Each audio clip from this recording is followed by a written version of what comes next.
Yes, I came to Vedanta in 1976, and I had a Jeannie Palumbo. She lived in Chicago, and she came out to California, and her guru was Swami Bhashananda. He was the Swami in Chicago, and so she came out here, and I had her as a roommate. And then she said she was going to the Vedanta temple because she wanted to move somewhere in California where there was a temple, and she loved Santa Barbara. She thought that would be a really beautiful place to go to. So I came out, and we both started giving service on Saturday. And then I met, Pravrajika, Pravrajika, and Shakti Prana, and the different nuns that were there in Santa Barbara. And so after giving service and all, I started going to the temple for a little bit. And then Swami Pravrajika, that was in April 1st when I joined. And then I started getting meditation instruction from Swami Pravrajika. And at that time, he was too frail to initiate, so Pravrajika said to him, do you want Deviprana to be initiated by Swami Sheshananda? And I had no idea who he was, but what he said was, wait and we'll see. And then on June 1st, Swami went to the hospital, and all of the nuns from Santa Barbara who went down there to see him for a very short while, 2 at a time, maybe just a few minutes. And then on July 3rd, 1976, we went to Swami Pravrajika, his room, and because Anandaprana called, and she said, I think Swami Pravrajika is about to pass away. So we went there, and I felt so blessed to be in the room when he passed away. We all were there from Santa Barbara and Hollywood and Trabuco. They came in. And I remember how Swami Pravrajika, how he was looking off when he passed away, and it was such a beautiful moment. Was really incredible. Yeah. And so then after that, Prana came to me, and she said, we just had the memorial of Swami Pravrajika and all the different Swamis, Swami Sheshananda, Swami Shraddhananda, Swahananda, Prabhudananda, Adishwarananda, all the different Swamis came to the convent. And then we went to Hollywood to give service to the different Swamis. And Swami Sheshananda at that time, after I served him, brought napkins or brought spoons or forks or whatever I did, and he said, thank you. And I just felt like something in my heart had just opened up. And then later, Prana said to me, did you feel drawn to any of the Swamis? And I said, yes, I feel like Swami Sheshananda. I really feel drawn to him. And so, and then in August, Brahmaprana, at the time she was Kaladi, we went to Portland and I got initiated. Well, when I first came, I just felt like I'd come home.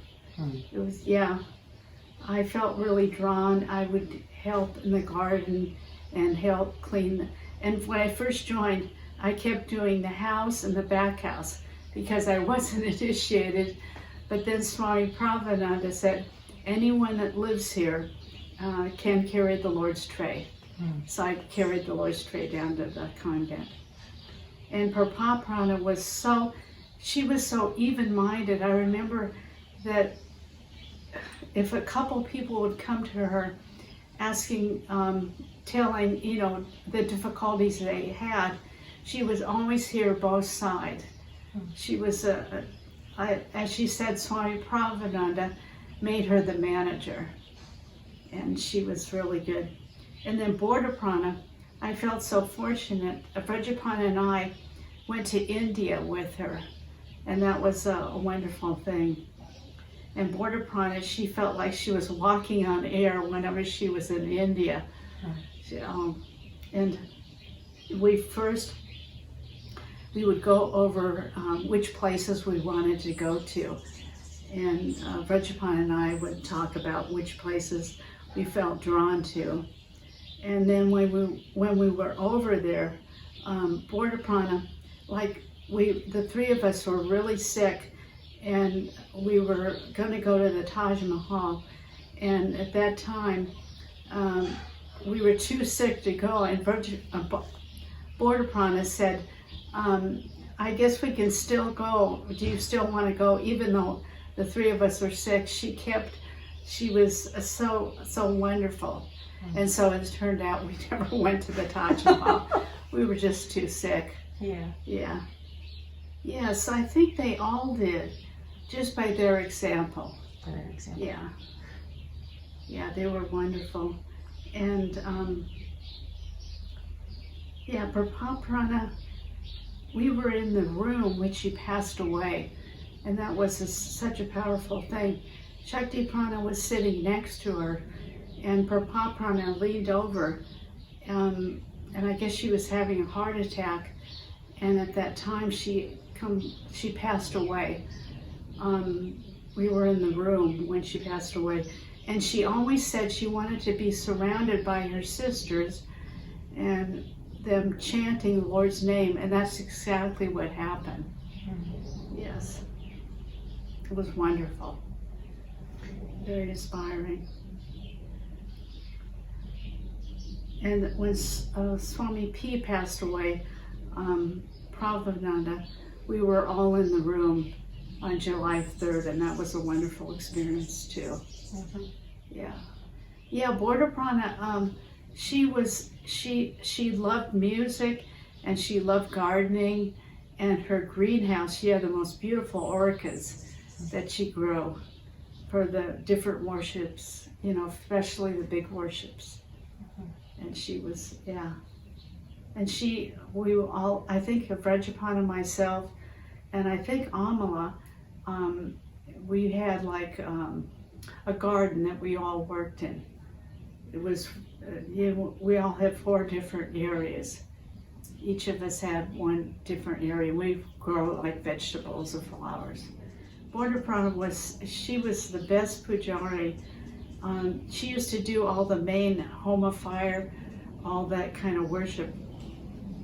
And first we started doing worship in a room, and then she would, go down to the shrine and have us, watch us. And she learned a worship from a very famous Swami in India. And then she came back to America. And what happened when I first joined, I said to Swami Sheshananda that the homa fires were so powerful, and he said, you should do it. And I hadn't even learned worship yet. And I told Swami, I said, Swami, I've just gotten here. He said, no, you definitely will do homa fire sometime. And so later I learned to do it, and I would, It's such a wonderful life. Monastic life, and I've learned so much from the different Swamis, and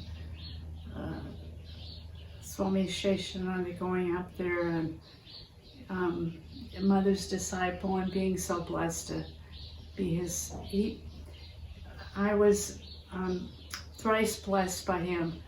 I received my the initiation, and then the brahmacharya vows, and then sannyas vows, all from him. So I felt really fortunate to have him in my life. Just stay on the train. Stay on the train. Don't get off, even though it's ups and downs, don't worry about it. Just stay on the train. It's a wonderful life.